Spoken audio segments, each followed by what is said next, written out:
नमस्ते, मैं अमन एक बार फिर आपके साथ हूं। आज के इस मॉड्यूल में हम फिर से साइबर दुनिया की बात करने जा रहे हैं। इंटरनेट कैसे इस्तेमाल करें, क्या करें कि वो सुरक्षित हो और हमारे लिए सुविधाजनक हो और लाभप्रद भी हो। इस मॉड्यूल में हम आपको बताएंगे कि डिजिटल डिवाइस यानी कंप्यूटर, मोबाइल, टैबलेट आदि चीज़ों को, आपके डाटा या जानकारी को क्या विभिन्न खतरे होते हैं। हम इस मॉड्यूल में निजी सुरक्षा को होने वाले संभावित खतरों के बारे में जानेंगे और विभिन्न खतरों के खिलाफ सुरक्षा के तरीकों को समझेंगे। तो आइए सबसे पहले बात करते हैं डिजिटल डिवाइसों के खतरों की।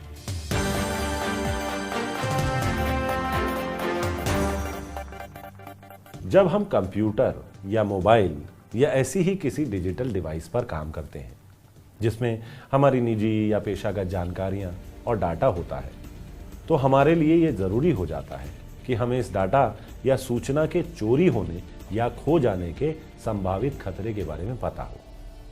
अगर हम इस संभावित खतरे को जानते हैं तो उस खतरे से बचने में ज्यादा बेहतर तरीकों का इस्तेमाल किया जा सकता है।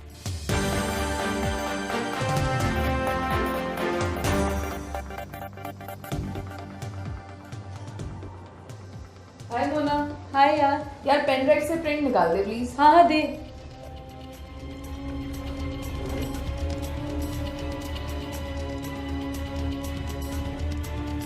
अरे ये सिस्टम को क्या हो गया? चल क्यों नहीं रहा ये? अरे ये वर्क क्यों नहीं कर रहा? क्या हो गया ये इसमें? मैडम यूँ तो आपको पेन ड्राइव जो है बिना चेक करे कंप्यूटर में लगानी नहीं चाहिए, और अगर बहुत ज़रूरी हो तो पहले उसे वायरस स्कैनर से स्कैन कर लीजिए। तो क्या मेरा सारा डाटा करप्ट हो गया? जी मैडम, आपका सारा डाटा करप्ट हो गया, और इसलिए करप्ट हो गया क्योंकि जो भी पेन ड्राइव में वो था वायरस, वो आपके कंप्यूटर में आ गया। Oh my God!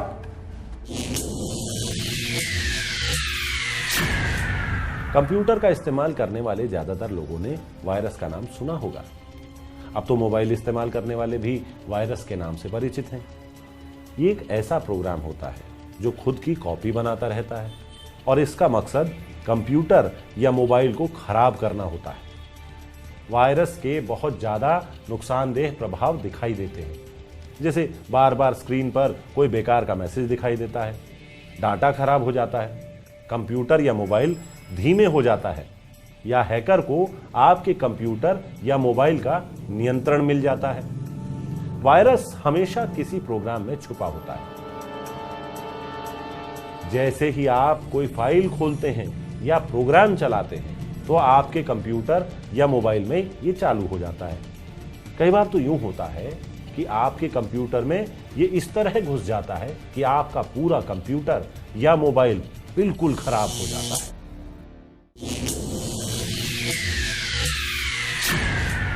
और कई बार यूं भी होता है कि आप कोई फाइल ये सोचकर डाउनलोड करते हैं कि ये ठीक होगी, लेकिन वो खराब होती है। ऐसी ही किसी फाइल से आपके कंप्यूटर या मोबाइल में ट्रोजन हॉर्स आ सकता है। एक बार कंप्यूटर या मोबाइल में दाखिल होने के बाद ट्रोजन हॉर्स कुछ भी कर सकता है। ये की स्ट्रोक लॉक करके आपके पासवर्ड रिकॉर्ड कर सकता है, या आपके कंप्यूटर के कैमरा को हाईजैक करके आपकी हर हरकत को रिकॉर्ड कर सकता है।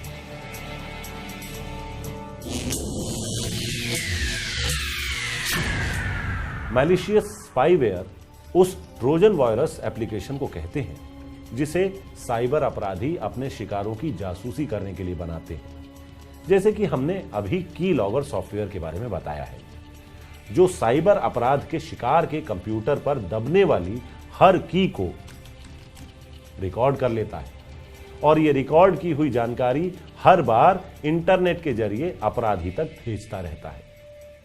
ये की लॉगिंग सॉफ्टवेयर तो बाजार में आम मिलता है, जिसे ये कहकर बेचा जाता है कि आप इसके जरिए ये देख सकते हैं कि आपके घर में बच्चे कंप्यूटर पर क्या कर रहे हैं, या ऑफिस में आपके कर्मचारी इंटरनेट पर क्या कर रहे हैं।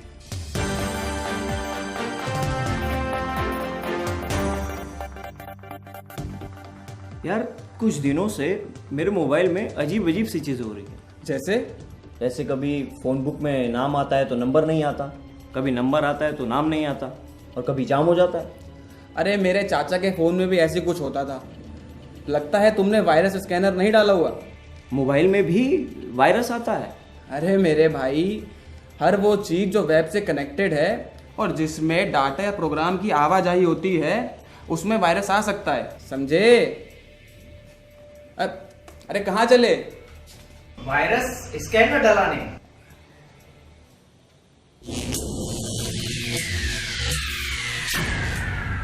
फिर होते हैं कंप्यूटर वॉर्म। ये भी होते तो कंप्यूटर प्रोग्राम ही हैं, लेकिन ये ऐसे प्रोग्राम होते हैं जो खुद को एक कंप्यूटर से दूसरे कंप्यूटर पर बिना किसी के कुछ किए कॉपी कर लेते हैं, और वो भी बहुत तेजी से और बहुत ज्यादा मात्रा में। जैसे यूं समझिए कि कंप्यूटर वॉर्म बहुत तेजी से आपके ईमेल एड्रेस के हर कॉन्टैक्ट पर बहुत तेजी से खुद को सेंड कर सकता है। ऐसे वॉर्म्स अक्सर पेन ड्राइव से फैलते हैं, और जैसे ही आप कोई पेन ड्राइव कंप्यूटर में लगाते हैं, ये चुपचाप आपके कंप्यूटर में आ जाता है और फिर अपना काम शुरू कर देता है। जैसे ये स्क्रीन पर मैसेज दिखाता है कि गाना सुन लीजिए या इंटरनेट खोल लीजिए, और जैसे ही आप ऐसा कुछ करते हैं, ये अपना काम शुरू कर देता है।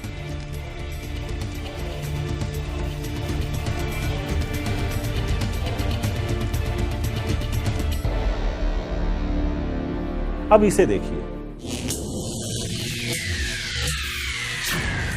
ये एडवेयर है। जब भी आप अपने कंप्यूटर पर कोई विंडो ओपन करते हैं तो आपको कोई एडवर्टाइजमेंट दिखाई देता है।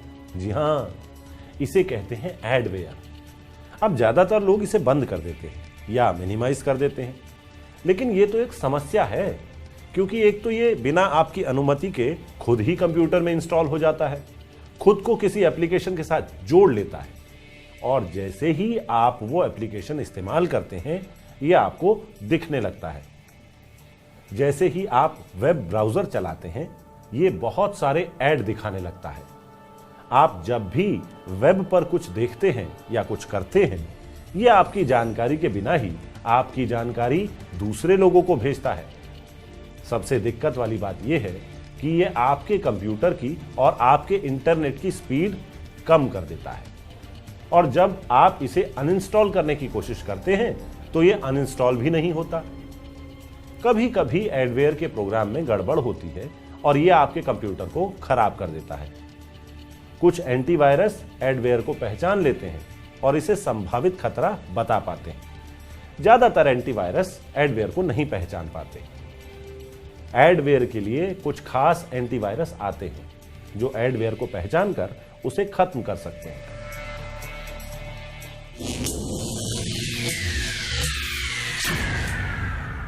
बैकडोर ट्रोजन आपके कंप्यूटर पर बिना आपकी अनुमति के किसी और का नियंत्रण करवा देता है। एक बार अगर ट्रोजन चल गया तो यह खुद को आपके कंप्यूटर के स्टार्टअप रूटीन के साथ जोड़ लेता है, और फिर जैसे ही आप इंटरनेट कनेक्ट करते हैं तो यह आपके कंप्यूटर का नियंत्रण ट्रोजन भेजने वाले को दे देता है। अब ट्रोजन भेजने वाला आपके कंप्यूटर को खराब कर सकता है, आपका बहुत सारा डाटा चुरा सकता है, आपकी निजी जानकारी चुरा सकता है, आपके पासवर्ड चुराकर आपके बैंक से पैसे चुरा सकता है, और भी काफी कुछ कर सकता है।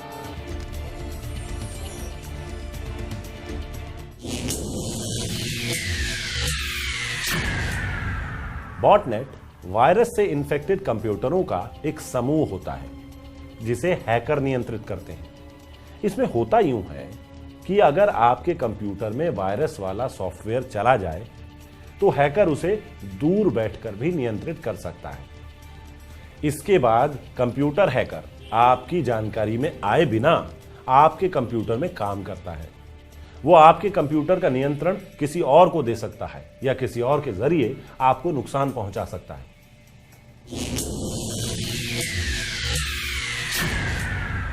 रूटकिट असल में एक ऐसा सॉफ्टवेयर होता है जो कंप्यूटर पर चलने वाले प्रोग्राम को छुपा देता है। अभी हमने जिस मेलवेयर का जिक्र किया था, वो अक्सर खुद को हमारे कंप्यूटर में छिपाने के लिए रूटकिट का सहारा लेती है। रूटकिट में कीस्ट्रोक लॉगर, पासवर्ड स्निफर आदि वायरस और हैकिंग वायरस छुप जाते हैं और हमारे कंप्यूटर को नुकसान पहुंचाते हैं। अब इतने सारे वायरस हैं और कितने ही तरीके हैं हमारी जानकारी के बिना हमारी निजी जानकारी को चुरा लेने के। हमारे पास इनसे निपटने के तरीके तभी संभव हो सकते हैं जब हम इनके बारे में जानें और इनसे सावधान रहें।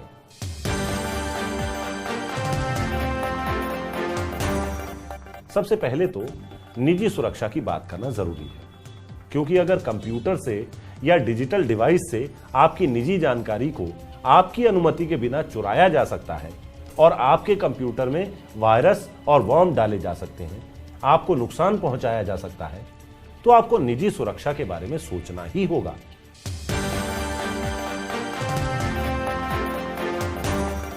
आइए हम ये समझें कि हैकिंग, क्रैकिंग और नैतिक हैकिंग के बीच क्या फर्क है। असल में हैकर आपके कंप्यूटर की सुरक्षा को नकारता हुआ आपके कंप्यूटर में दाखिल होता है और आपकी निजी जानकारी और डाटा को चुरा सकता है।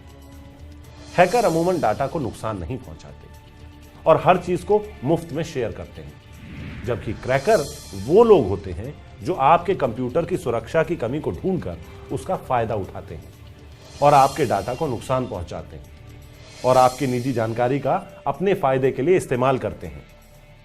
ये लोग आपके कंप्यूटर और अन्य पासवर्ड को चोरी करते हैं और फिर आपकी जानकारी चुरा कर बेच सकते हैं या उसका गलत इस्तेमाल कर सकते हैं। क्रैकर का दूसरा काम होता है सॉफ्टवेयर के प्रोटेक्शन को तोड़ना।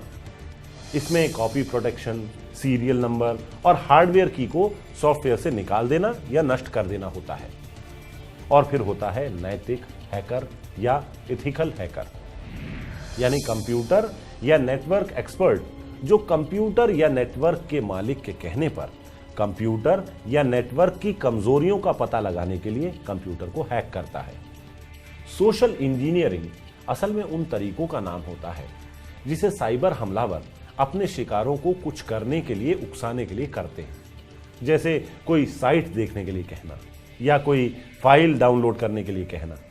जैसे आपको कोई फोन कॉल आए जो आपसे कहे कि वो किसी आईटी कंपनी से बोल रहे हैं और आप उन्हें अपना पासवर्ड दे दें। अगर ऐसा हो तो कभी अपना पासवर्ड ना दें। आपको कोई मेल मिलती है जो किसी बैंक से या सोशल मीडिया, ऑनलाइन गेमिंग से आती है, जिसमें आपको कहा जाता है कि आप उन्हें अपना नाम, बैंक अकाउंट नंबर आदि दे दें ताकि आपको कोई इनाम दिया जाए या आपको कोई फ्री सर्विस दी जाए। ऐसी कोई भी मेल आए तो भी कभी भी अपनी निजी जानकारी या बैंकिंग आदि की जानकारी ना दें।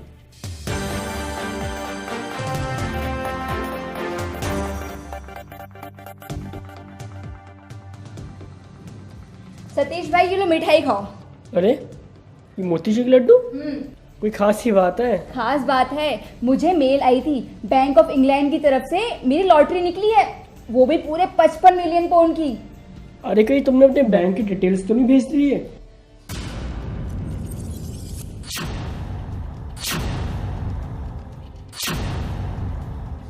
हाँ तो उन्होंने कहा था मुझे कि सारी बैंक डिटेल्स भेज दो, तो मैंने भेज दी। अरे मेरी प्यारी बहना, इसे कहते हैं कि लालच करनी बुरी बला है। अभी की अभी तुम बैंक की डिटेल्स चेक करो।